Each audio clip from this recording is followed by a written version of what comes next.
Before I lived in Buckingham, I lived in Bumpus, and in neither location are yurts particularly common. So when I saw this particular $1.5 million item in the budget, I scratched my head and said, what's a yurt? And so for the benefit of those here in the building and maybe my mom, who's probably watching at home, a yurt is a circular dome tent of skins or felt stretched over a collapsible lattice framework and used by pastoral peoples of Inner Asia.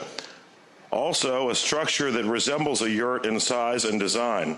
That from Merriam-Webster. I heard the governor's dire budget predictions about a massive shortfall in revenue and a need to close the gap with competing states as it related to how we treated our state employees.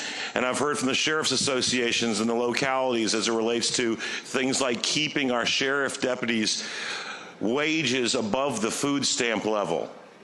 I've been compelled to break with traditions in how I voted in order to address a recognized need as it relates to treating our women and men in the Virginia State Police with the respect and dignity that they deserve, and creating a pay structure that recognizes seniority as we seek to retain the finest professional state troopers in the nation. I've listened to the senator from Franklin County speak to how community health centers help to close the gap for those most in need and help to more efficiently deliver services without government waste. And I've listened sympathetically as we've talked about how our teachers should be recognized for the wonderful things that they do to make our schools amongst the best in the nation. As I continued my research into the expenditure of $1.5 million for yurts, I learned that you can go to yurt.com, and you can price yurts. Yurt.com is located in California, and their most expensive yurt comes in at about $10,260. Their least expensive yurt comes in at about $4,810. Now, I also learned, pursuant to this particular amendment to the budget, that Blue Ridge Yurts is located in Floyd County, Virginia. And at Blue Ridge Yurts, their entry-level yurt comes in at $6,145, and the nicest yurt they make, which includes hookups for electricity and full insulation, comes in at about $19,430. Now, knowing that the government has a tendency to pay the high-end cost and not negotiate purchases in bulk, presuming that the Commonwealth were to buy the most expensive Floyd County Blue Ridge yurts that we could, we'd end up with about 75 yurts, but currently we don't have nearly that many yurts.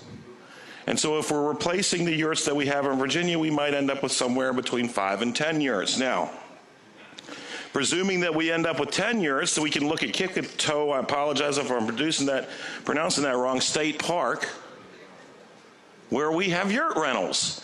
And so I thought, well, how many days of yurt rentals booked 100% would it take to recoup the $1.5 million if the Virginia State Park that rents yurts charges the same rates as the private sector? A shameless plug for Massanutten Springs, where we learned that the private sector already rents yurts to people in Virginia. MassanuttenSprings.com.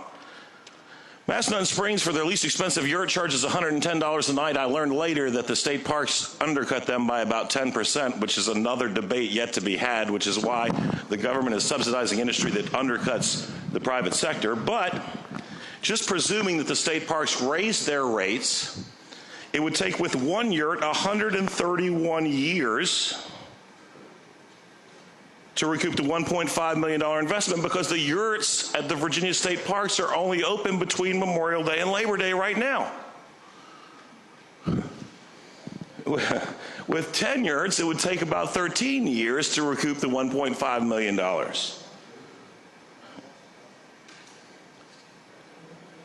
And as somebody who thoroughly enjoys the natural resources of the Commonwealth, who took a 50-mile canoe trip down the James not too long ago and anticipates walking the length of the High Bridge Trail here shortly after a session, all 31 miles. And another canoe trip down the James. I can tell you these are wonderful things, but number one, the private sector is addressing the need, and number two, by golly, could somebody please tell me whether the money that we're spending on yurts as the government competes with private investors in this time that the governor has decried an incredible shortfall in funds could better be spent on community health centers or keeping our sheriff's deputies above the food stamp level, or giving our state troopers the money that they deserved in order to retain them, or giving our teachers a well-deserved pay raise.